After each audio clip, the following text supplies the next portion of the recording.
Is there a world where the Minnesota Vikings trade Justin Jefferson? Do they consider it? Absolutely. Does it happen? I don't think so.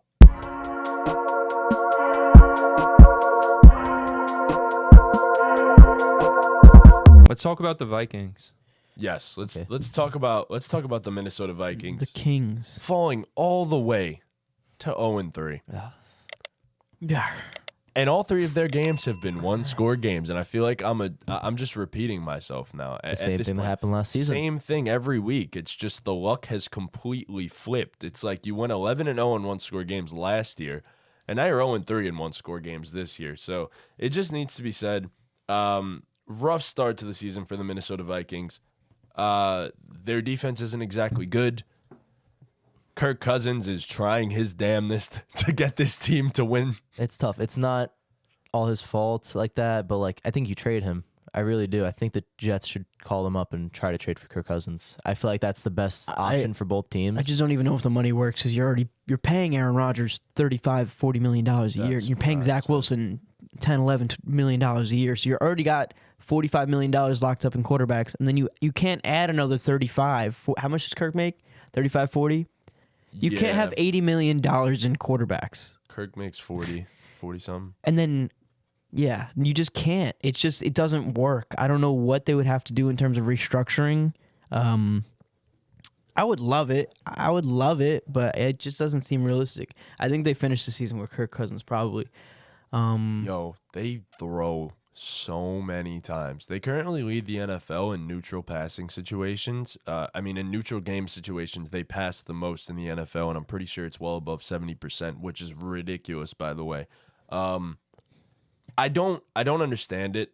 And Madison had a solid game in this one too, 20 for 93. Felt like they were running the ball pretty well in this one, but Kirk Cousins threw the ball 50 times once again in this game. And it just feels like it's happening week after week. And I've never seen a quarterback take as many hits as Kirk does, just get up and just keep fucking going. So I genuinely love Kirk Cousins. I think you love him. I love Kirk Cousins. Yeah, no, he's one of my favorite quarterbacks in the entire NFL. And I hope he ends up with the Jets. I do. I don't know how it's gonna happen. I don't know how it would happen, but it needs to happen. But it just becomes a problem. How? He's a free agent after the season. I don't know. You let him walk. You pay a third right now to not let a third. That's all it would take to get Kirk Cousins right now. You also trade Zach Wilson. Please get him off my team. Please. I never actually. He would have to be in the deal. I never want to see him again. I don't know what you do if you're the Vikings. No, I do. You tear this shit the fuck down because it's done. It's over with. You've ran it. You've ran your course now. It's done and over with. This defense is not good. The offense is scoring points, but to what extent? You're not winning games. You don't have a balanced offense. Just get some guys off the team now. Trade some guys. I don't know who. Danielle Hunter, namely. But is there a world where the Minnesota Vikings trade Justin Jefferson? I've been seeing that. I could see it. But why?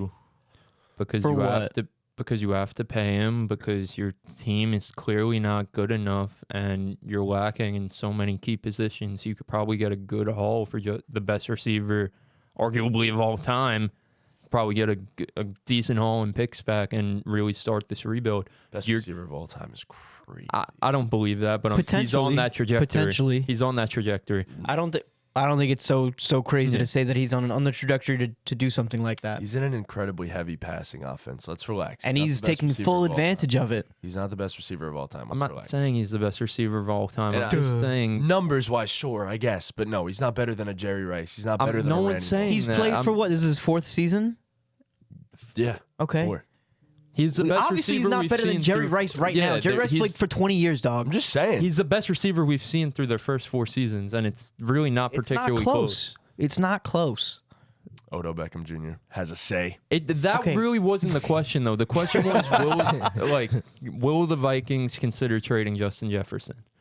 That's the question. My sense on it is, one, does Justin Jefferson want to be there if you're about to bring in a new quarterback? I don't know if they're going to re-sign Kirk this offseason because he's going to get a bag from some other team, if it's not the Vikings, does Justin Jefferson, when he has a chance to get out, when he has a chance to not sign the contract, does he ask out and not want to be there for a rebuild? And on the Viking side of things, like I said, you could get a decent haul back in picks.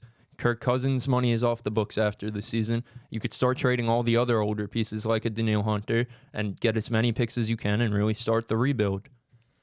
My stance on it is, do they consider it? Absolutely. Does it happen? I don't think so.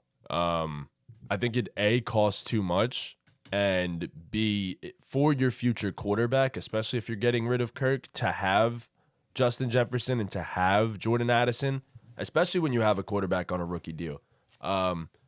It's probably the best thing for you to pay a great wide receiver because it helps that guy come along. So I'm perfectly fine if they have to pay him, then you do pay him, and then you bring in a rookie quarterback on a rookie scale deal, and you have Jordan Addison and you have Justin Jefferson to throw to, and even TJ Hawkinson if he sticks around as well. So I'm not against that.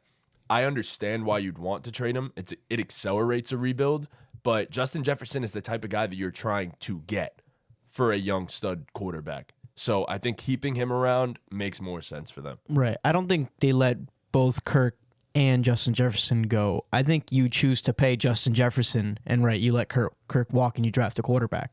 I think that's the best scenario out of what happens, because if you end up like Matt's saying, if you end up trading Justin Jefferson, you also let Kirk Cousins walk. You're left with Jordan Addison as your receiver one with the rookie quarterback, and you could have just had Justin Jefferson if you just paid him.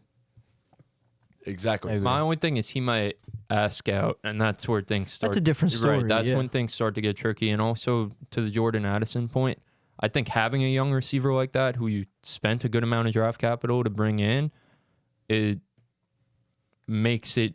Obviously, it's never going to be easy to part ways with Justin Jefferson. Like we said, the best receiver in NFL history through their first 4 years. But having a guy like Jordan Addison, who you just drafted, makes it a little bit easier. Does that make sense? It 100% makes it easier. I agree with you guys. I had that in mind, and I think Addison might fit the timeline a little bit better with a rookie quarterback. But then you'd have to pay them both at the same time. See, my thing is, I get it, and I understand, but think about how much easier he does make life for that rookie quarterback. As having Jordan Addison as your second wide receiver too, we've already seen, he's explosive as hell. Am I against the fact that he could be a number one in this league? No, by no means. I absolutely believe Jordan Addison could be a one. But having both of them and then having a rookie quarterback come in and being comfortable enough to say, oh, I have Justin Jefferson over there. Oh, I have Jordan Addison over there. And now I have TJ Hawkinson as my safety blanket if I really need it. Makes life a hell of a lot easier. It accelerates how good that quarterback can be and how quick he can be good. My thing is just, that's not what this team needs. Yes, I get helps them to have a quarterback on a rookie deal in comparison to Kirk Cousins making 30, 40 million, whatever it is. But you're going to have to spend a first-round pick to get a quarterback, right? To get the quarterback of your future, you're going to most likely have to draft him, not even just in the first round, probably in the top 10 if you're getting that guy at quarterback. But the problem with the Vikings isn't the quarterback play, and it's not the offense. So the reason why, just playing devil's advocate, again, I wouldn't trade Justin Jefferson, but the reason why you do is to get an extra first-round pick, an extra second-round pick here, an extra third-round pick 2 years from now. So then you could put more resources, and you have more money because you're not paying Justin Jefferson. So you could put all your resources into building this defense up, and then you have, because you could put money into the defense because you have a quarterback on a rookie deal. You could put money into the defense in free agency because you're not paying Justin Jefferson, and you still have a really capable number one in Jordan Addison. You still have one of the better tight ends in the league in TJ Hawkinson, who's another guy who you want to talk about making life easier for the rookie quarterback. That's what TJ Hawkinson is going to do. It's an interesting situation. I agree with you guys, so I'm not trading Jettas until he says I'm not going to play for your franchise. It all depends on what you could get back. I think that makes a massive difference too. If some team is desperate enough and calls you and says, all right, here's 2 first-round picks for Justin Jefferson, I think you'd be crazy to say no. That's my personal opinion. So that is different. There's going to be teams out there, though.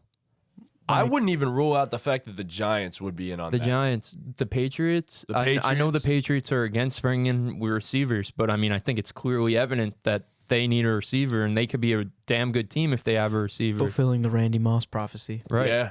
What if the Chiefs call up? Oh my God. And give up everything. Right, that's the thing. Like, when I say, like, you know, there's a team that's willing to give up a haul for Justin Jefferson, like, there's a team that will give up a haul for Justin Jefferson. 2 first-round picks is definitely in the ranges of that haul. Right. It might not be exactly 2 first-round picks, but it might be, like, a first and 2 seconds, Who's you know, to say something the like equivalent of 2 first-round picks with the value. Like, you're going to get, if Justin Jefferson's available on the trade market, you're going to get a haul back for him. The Jets. There are a lot of teams that would be intriguing spots to go throw everything they can at Justin Jefferson and this team. So, yeah, I agree. No, It's I interesting. understand. It's so interesting because, I mean, we were even saying it last year, like, especially you were definitely pushing this narrative about, you know, them winning 13 games, but they were never a legit team, and it was time to rebuild and restart.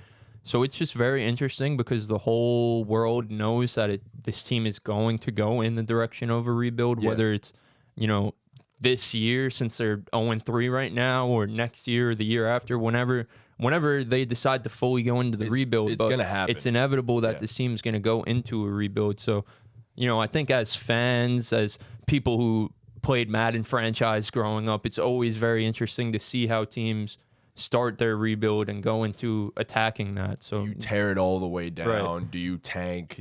And yeah, like a team like the Cardinals, who's not a good football team, but just watching them, all right, the Cardinals are in a rebuild now, but now they're out here winning games. Like, we as football fans are inclined to, you know, be interested in that and watch how they're going to rebuild this thing and stuff like that. They were tanking. Right.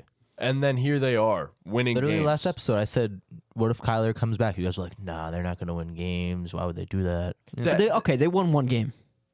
It was against the Cowboys, though.